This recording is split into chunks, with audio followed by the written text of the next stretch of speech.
միակն է եղել, որ հանդիպել է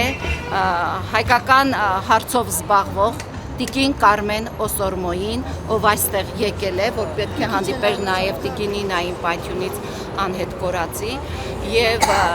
ես չեմ խոսել այն մասին, թե ինչ է քննարկվել իրենց հանդիպման ժամանակ, բայց ես հիմա կխնդրեմ ձեզ, հարգելի Տաթևիկ, մանրամասնեք, թե ինչ է քննարկել այդ կարևոր անձի հետ, որովհետև իրենք ոչ միայն հետաքրքրված են այս հարցով, ասացի, իրենք նաև դրամաշնոր են տվել, որ այստեղ այդ գործը արվի։ Ես կխնդրեմ, հարգելի ծնողներ, դուք էլ ուշադիր լսեք, թե ինչ է խոսել։ Այդ կառույցը միակ կառույցն է, ով հնարավորություն ունի Բաքվի բանտեր մտնելու։ Հիմա խնդրեմ, Տիկին Տաթևիկ։ Ուրեմն, ինչպես արդեն տեղեկացրել էի, մոտ 2 շաբաթ առաջ հանդիպել եմ անհետ կորածների միջազգային կազմակերպության ներկայացուցիչների հետ, որոնք որ ստացել էին, այսինքն դեռևս 2022 թվականին Նիդերլանդների թագավորությունից դրամաշնոր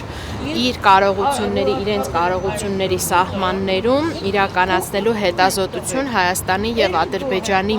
հակամարտության ընթացքում անհետ կորածների խնդիրների պարզաբանման ու ճակատագրերի պարզման ուղղությամբ եւ իրենք կարել էին շատ ծավալուն հետազոտություն, որի արդյունքները 23 թվականի դեկտեմբերին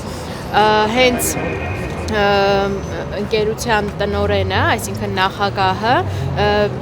եկավ Հայաստան եւ ներկայացրեց անգլերեն զեկույց։ Հետագայում այդ զեկույցը հրապարակվեց իրենց պաշտոնական կայքում եւ այդ զեկույցի ուսումնասիրությունից ինձ համար գոնե պարզ եղավ, որ Հայաստանի կառավարությունը մի շարք դրույթներով, այսպես ասած, խաբել է միջազգային գործընկերներին, թե ինչեր են արել։ Մասնավորապես օրինակ նշել էր, որ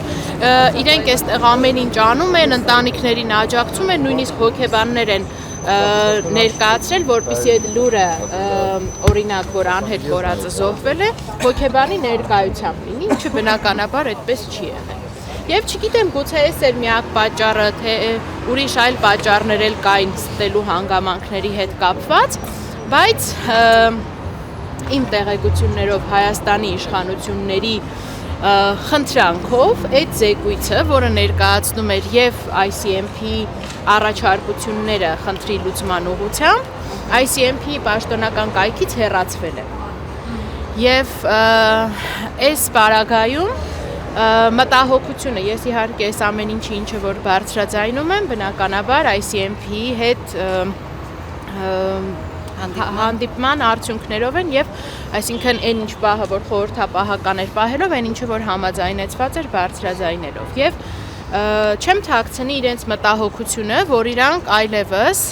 ասում են, եթե նախկինում մեր մտահոգությունը հիմնականում Ադրբեջանն էր, որ կարող է խոչընդոտել անհետ կորածների ճակատագրի պարզմանը, ապա հիմա հասկանում ենք, որ նաև խոչընդոտում է Հայաստանի Հանրապետությունը։